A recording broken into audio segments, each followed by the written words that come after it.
back to the Women's Entrepreneur Series. And we are so excited because we have an awesome influencer guest that is here to inspire you to be who you need to be.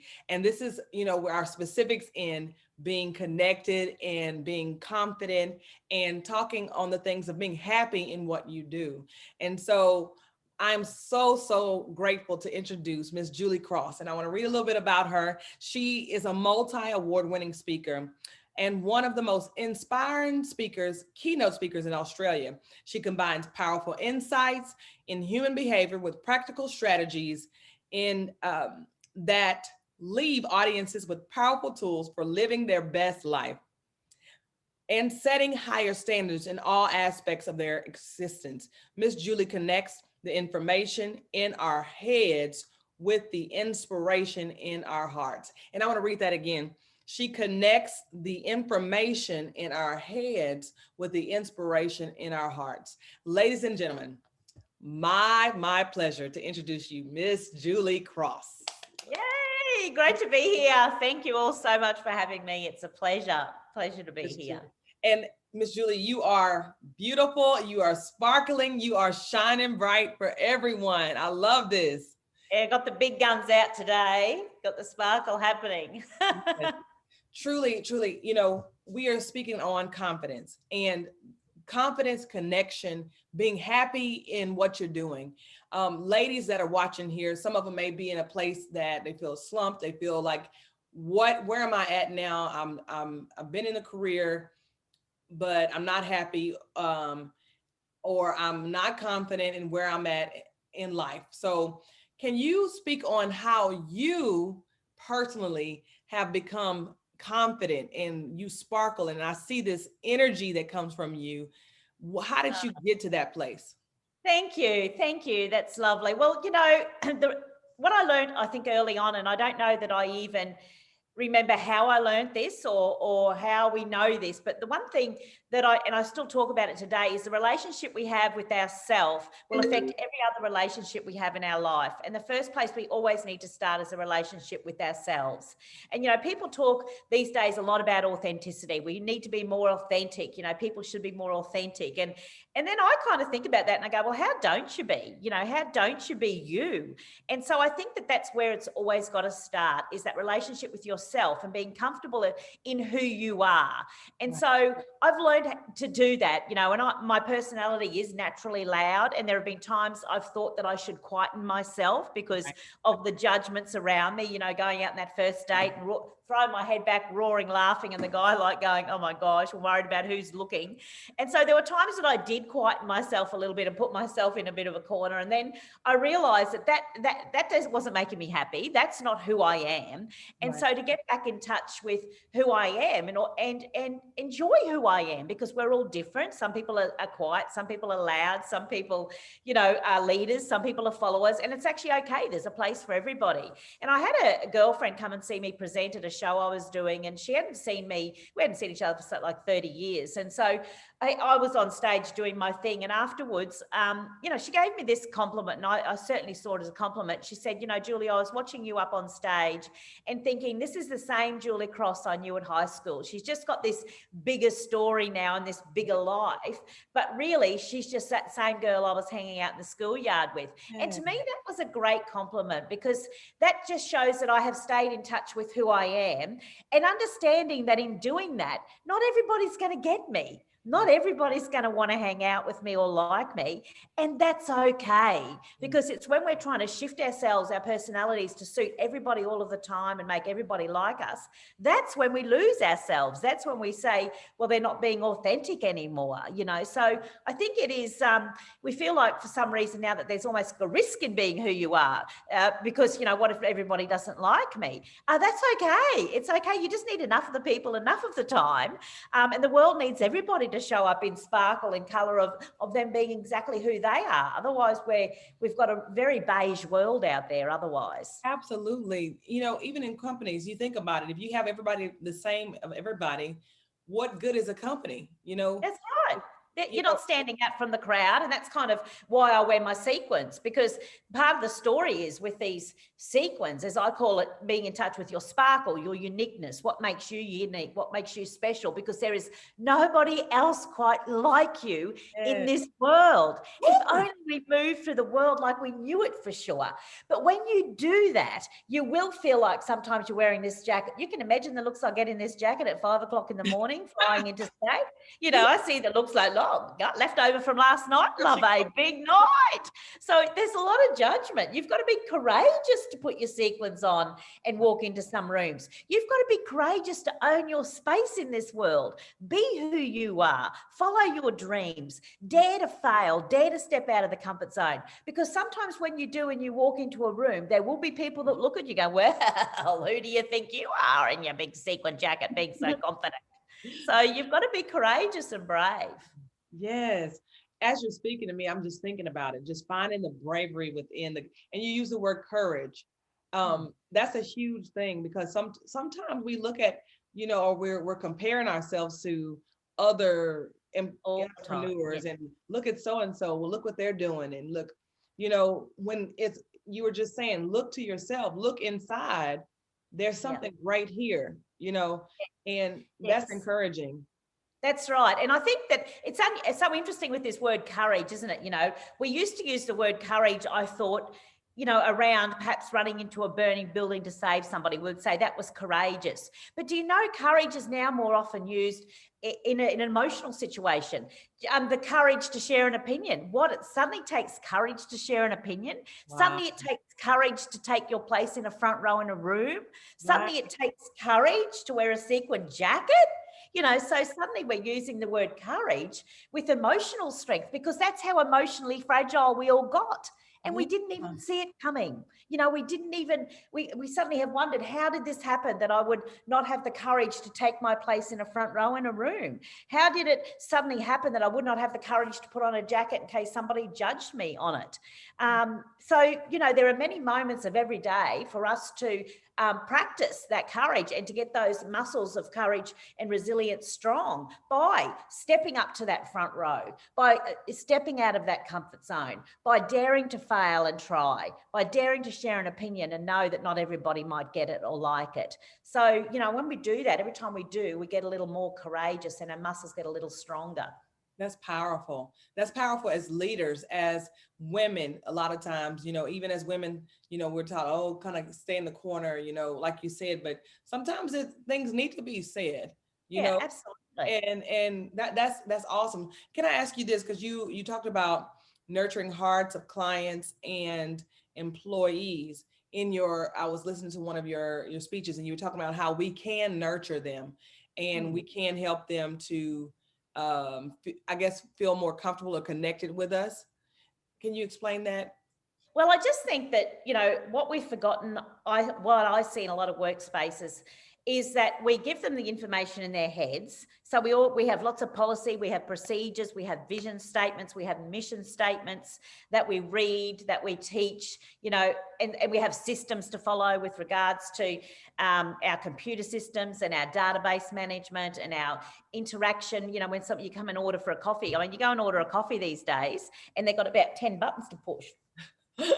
All I want's a cup of coffee, and I still haven't had a smile, you know, so I see them investing so much in all of that, but forgetting in a high-tech world, we need high touch. So it's about nurturing their hearts so that they can nurture your customers' hearts, because I think we're forgetting in all this technology that it's about emotion. People need to be connected energetically. It's never just about physically showing up. You can put the information in their heads, but it's the emotion and energy that connects with people and draws people in and inspires people to want to buy from you. You know, so I use the analogy of going for a walk. Now, I think America's probably pretty much the same as Australia. I think that we have all been educated that exercise is good for us. Right.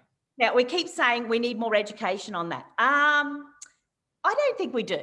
Right. I think most of us know now that a piece of lettuce is better for us than a Big Mac. I'm just saying. I think most of us have been educated with that. So we've got the information on that. I don't think anyone in Australia is sitting around saying, I'm waiting for the government to spend another $1 billion on a study to find out that exercise is good for me and lettuce is good for me, and then I'll get started. You know, we all know that. Then why isn't everybody in Australia getting up and exercising every day? Because they know it's good for you. Right. They know it's a loving thing to do.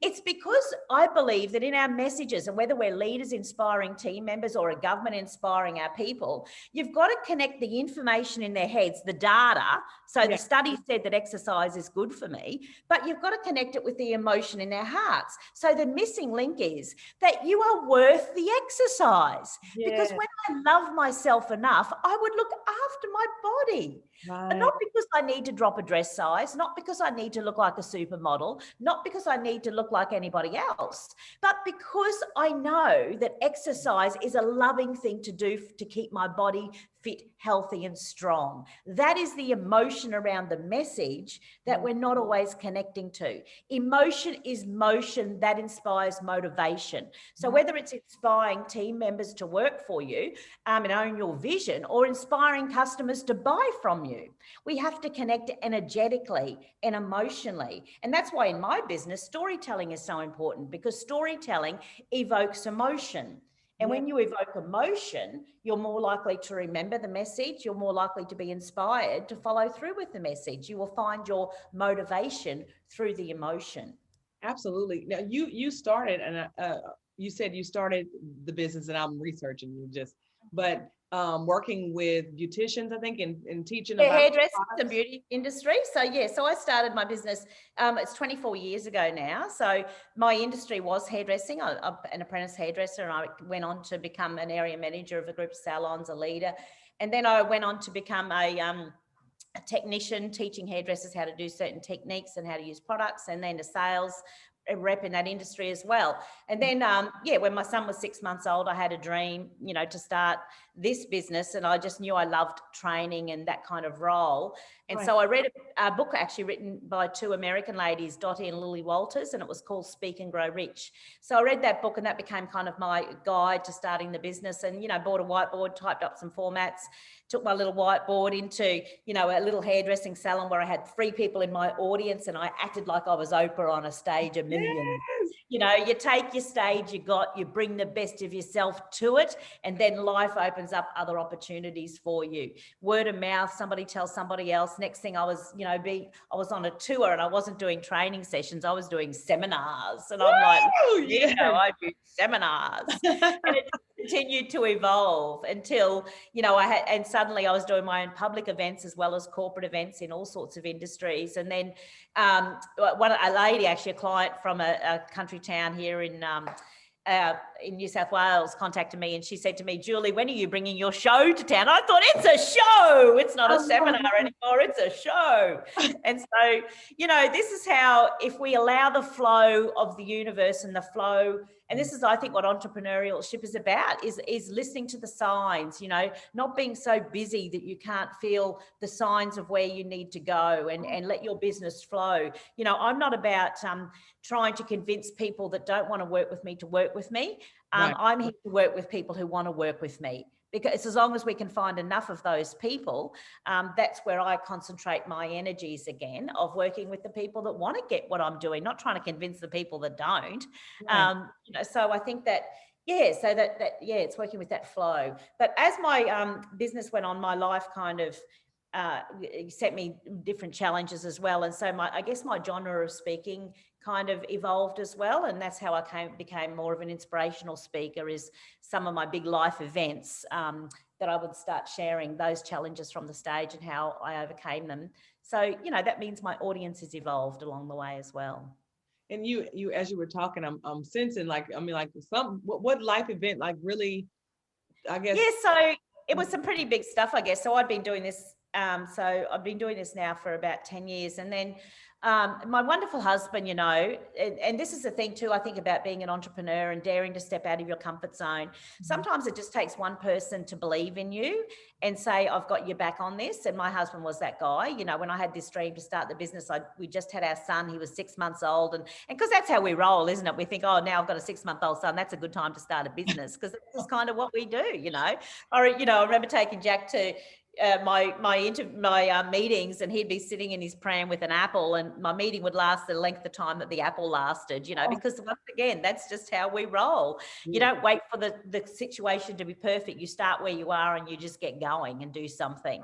And so, you know, so my husband was that guy that gave me that sort of belief that, you know, I've got your back, you know, and I had a soft place to fall if it all didn't work. And so that was wonderful. And so we were having this wonderful life, you know, with my two kids and my two boys, and they were well and healthy, and, you know, life was so great. And I was doing this part-time so that I could be a mum, and had a wonderful balance. And then my husband and I went to bed. It was the 17th of December, and woke up in the morning, and he could not walk and could not talk and could not move his right arm, and the right side of his face was paralyzed. He'd had a massive stroke during the night, and he was 42 years old.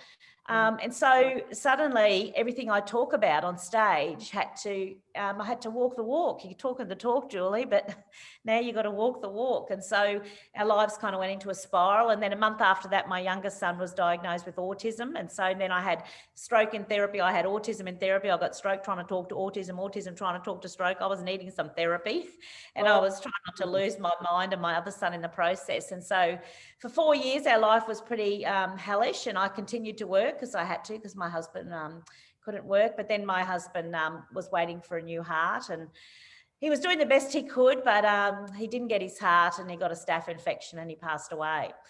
And so, you know, it's been a journey. And then when grief got deep, autism got very loud, and it was a very challenging journey. But we're 12 years on, and I have lots of wisdom around that now, and I get to share a lot of the strategies that I used in my life to move through that time, and to continue to find my joy and my sparkle when I thought that it was all lost. And also being a leader to my children. You know, it was up to me to lead my children through that time. And so there's so many lessons there now as well, and also in diversity and inclusion with my son with autism. So my life's given me many gifts in amongst all of the challenges. That's powerful. I mean, I connect with you so much, but you know, your testimony, a lot of times, and I go into the biblical side, but just we're overcome by the blood of the Lamb and the word of our testimony. And that's a part of when you have a testimony, you go through the things, you don't know. Sometimes when you go through it, you don't realize why you're going through it. But then after you go through it, you're like, okay, I'm helping thousands, hundreds of thousands of people. I'm you know, pouring out this. Why did I go through it? I didn't want to go through it, but I did, and I made it through. You know, and I'm able to. And I think it was for me too. It was remembering it's not just about my journey. You know, it was about my husband's journey either. And I think, and not to take it personally. You know, that thing of life's not out to get me. You know, I've always felt that life's always supporting me. You know, and that, you know, I haven't done anything wrong, or, you know, to deserve this, or, you know, so I think that when we let go of all of that analysis, right, and you realize that, that I still have been, and I have felt loved by, you know, by the universe, by God, by, you know, whatever word we want to use around that. I have always felt that I was supported.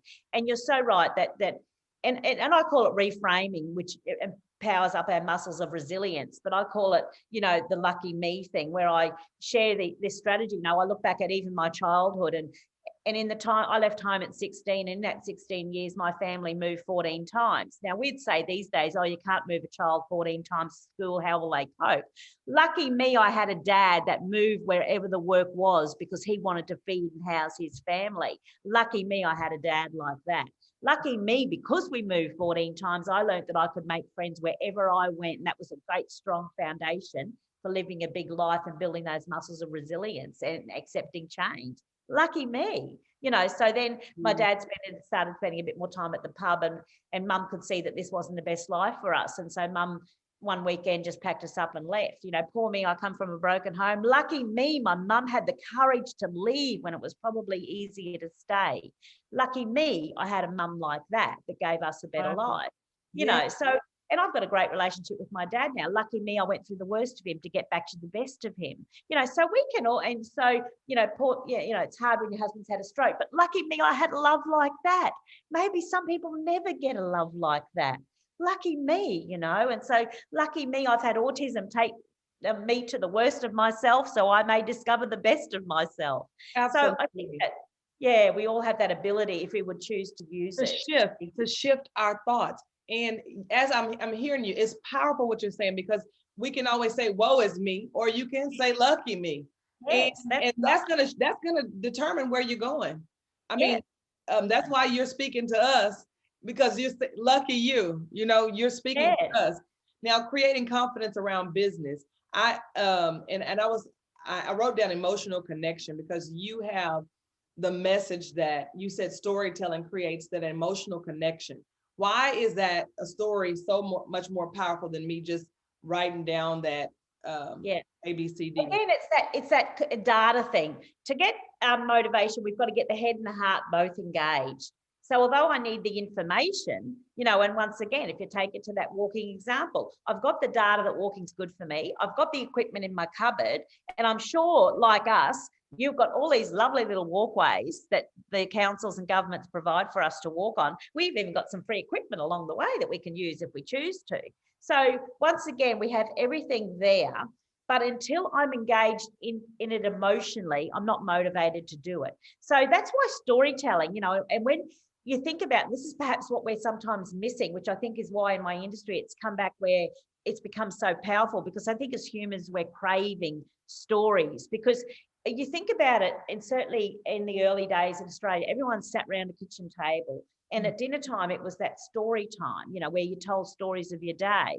And so this is happening less and less because of social media, and because I guess the way families are now engaging with each other, because of life is different. So I think that we have to make more space again for that story time, you know, and I know with our Indigenous Australians, that's how they used to educate their young people, was through the stories and all the lessons in the stories. So it's been there forever. It doesn't change. So aren't we engaging in it anymore? Why? Because we see it as fluff. This is not the fluff. This is the foundation. You know, so this isn't something you do that's just all fluffy. This is the foundation of getting your people motivated and inspired.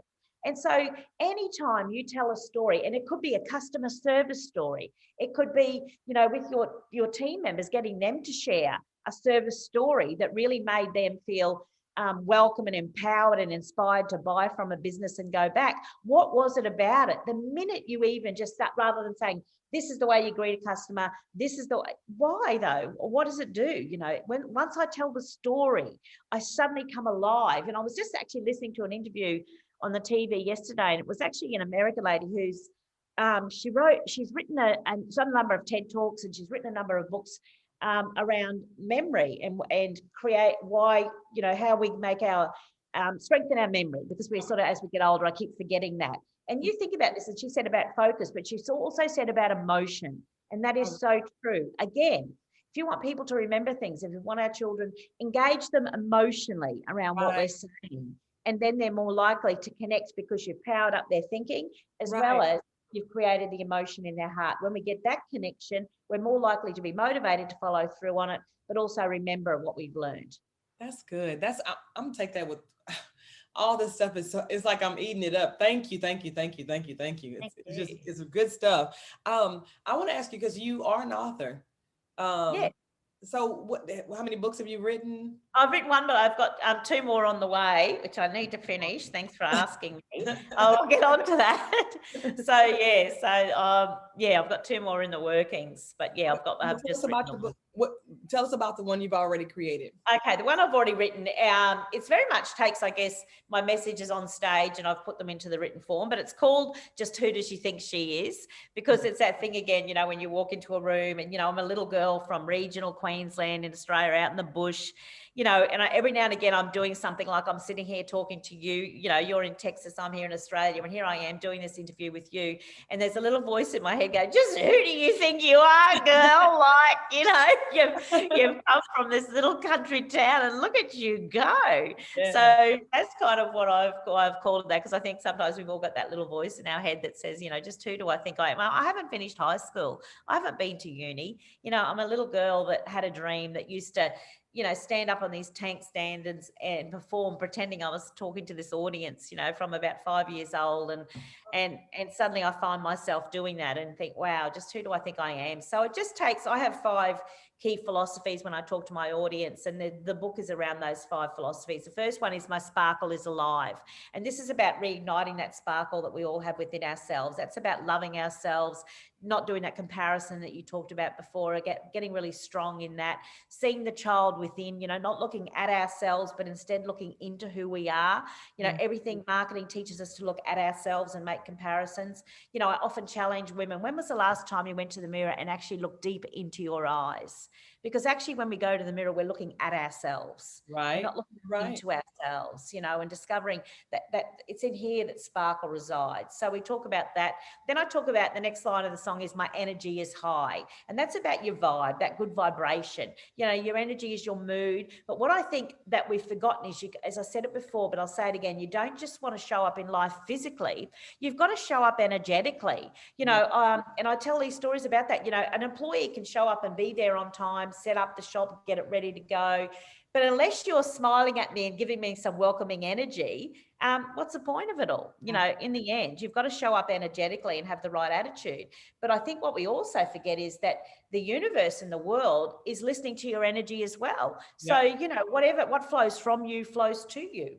So you've got to check your energy. What do you, I did this trip to Africa a couple of years ago, and I was on the truck, and after 2 days on the truck, the tour leader would introduce me to people, and he would say, this is Julie Cross. She's from Australia and she's the happiest girl in the world. Now, my children would introduce me differently, but the point being is that he obviously said that because that's the energy he was feeling. And so I was getting happiness back. What flows from me flows to me. And I think sometimes we forget that we can control our energy, and then, talking about the big things. So, and then I've got I give and I receive is my next line. So I talk about that. I give and I receive. You've got to give to get back. There's a lot of people, young people growing up, think the line of the song goes, I receive. No, I give and I receive. You kind of got to give to get back. And I talk about that in service as well. And then the next line is some action is required. You've actually got to do something. We can't just, be a size 24, say you want to be a size 10 tomorrow, burn some incense, meditate, and wake up in the morning and be a size 10. You've actually got to do something. So action is required. And then the last line is the universe will provide. And that is that trust, that having that trust. So I just tell lots of stories, I guess, around those 5 concepts and how they've helped me in my life and given me a safe place to go when I felt like I couldn't do it, and what I've learned in those spaces. So that's that book. That sounds so fun. That sounds exciting, and not just that, but very helpful. As this COVID stuff started happening in 2020, it's like a lot of shifts happened, the uncertainty, everything. So to find that stability, to find that peace, within yourself, and that's the deal. I mean, just coming to that place of oneness. It's okay. I'm going to be okay. Right.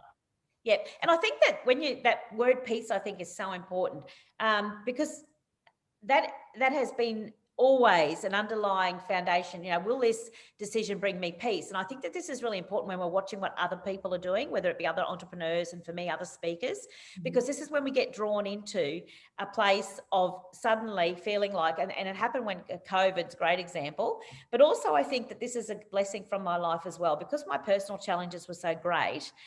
I had to spend so much time focusing on them that I had to leave my business in flow. And actually, I didn't know it at the time, but that was a wonderful thing for me to do, because I wasn't hanging on too tightly. So it was coming from a place of trust that there would always be enough audiences to talk to. There would always be enough to pay the bills. There would always somehow be enough. And there always was, and I remember when Jack left home to go and so my life opened up a little bit. He left home at 17 to join the army, to make footprints beside his dad's. His dad was in the army 20 years. And then I had more time open up, and Thomas had gotten a bit older and got through the worst of his grief. And suddenly my business exploded, and the universe whispered to me, see, we always had your back. It was always going to be okay. And it was, and it has been, and it continues to be.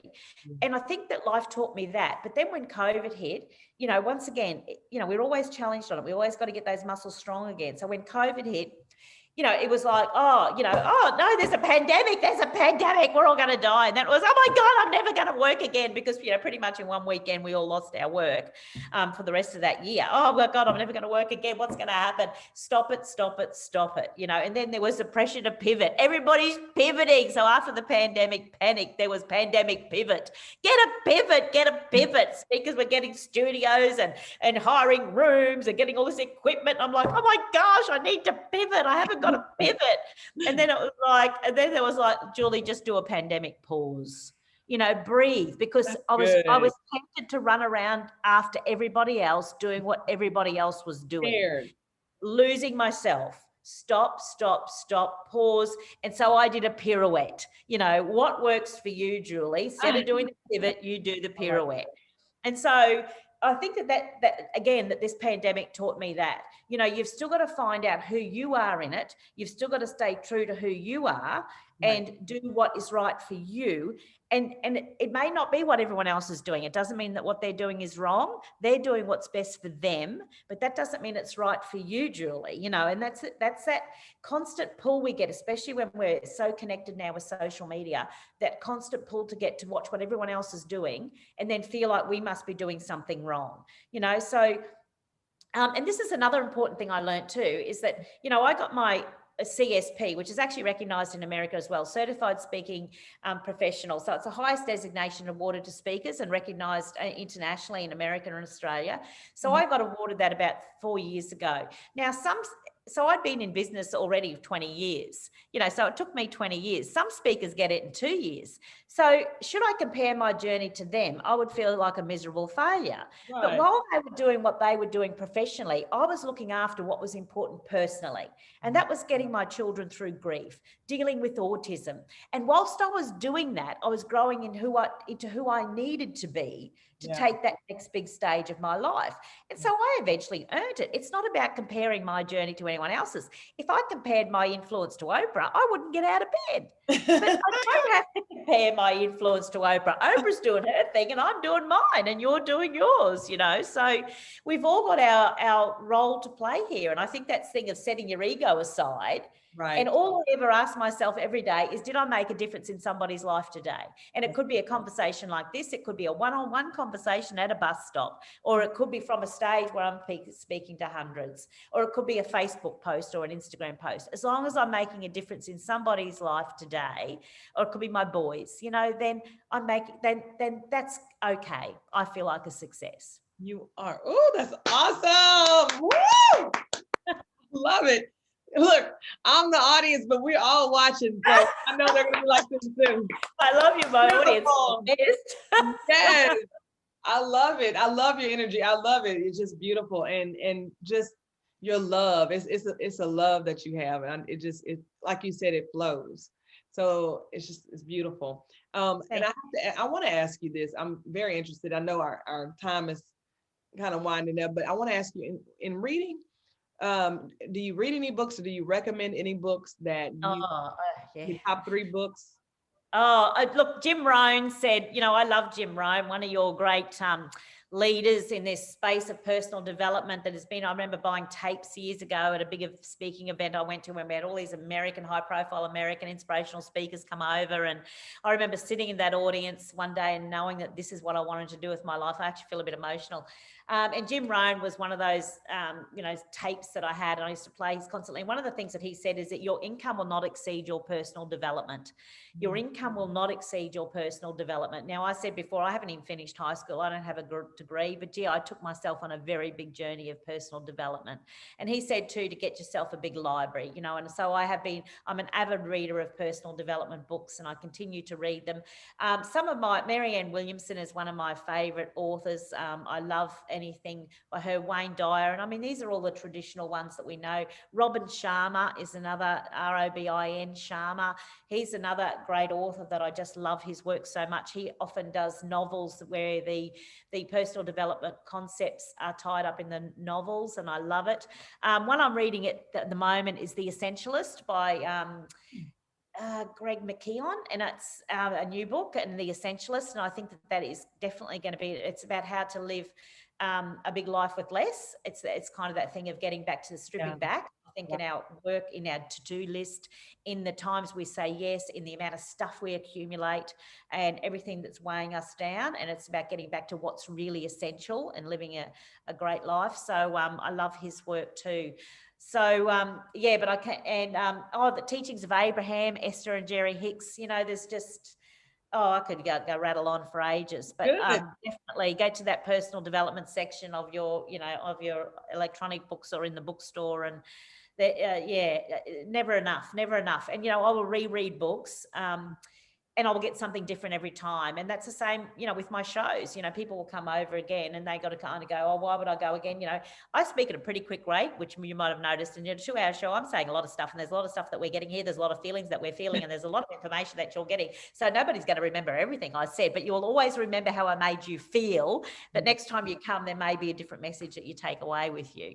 So, and that's what books are like for me too. Thank you. That's inspirational. Thank you. You're so inspiring. Just lovely. Eat it all up. It's just, I love it. Thank you. Thank you. Thank you so much. So lovely to share with you and your wonderful audience. Thank you so much for having me. It's been such a pleasure. Thank you. How can we all get in touch with you if someone wants you to come speak? Yes. Website's always the best way. So juliecross.com.au, and that has links to all my social media, as well as you can download there's a free downloadable poster on there as well, and you can join up to the database if you'd like to have more contact. But yes, very active on social media, Facebook, LinkedIn, etc., Instagram. So all those links are on my website. So would love to be connected. Thank you. Awesome. So we'll put the link in there for you guys for the free post that she's giving out to you guys, and also her link. So if you want to connect with Julie, connect with her. Yay, love to do that. Thank you. Thank you so much. Thank you beautiful. so much. Thank you, everybody. Such a pleasure. Thank you.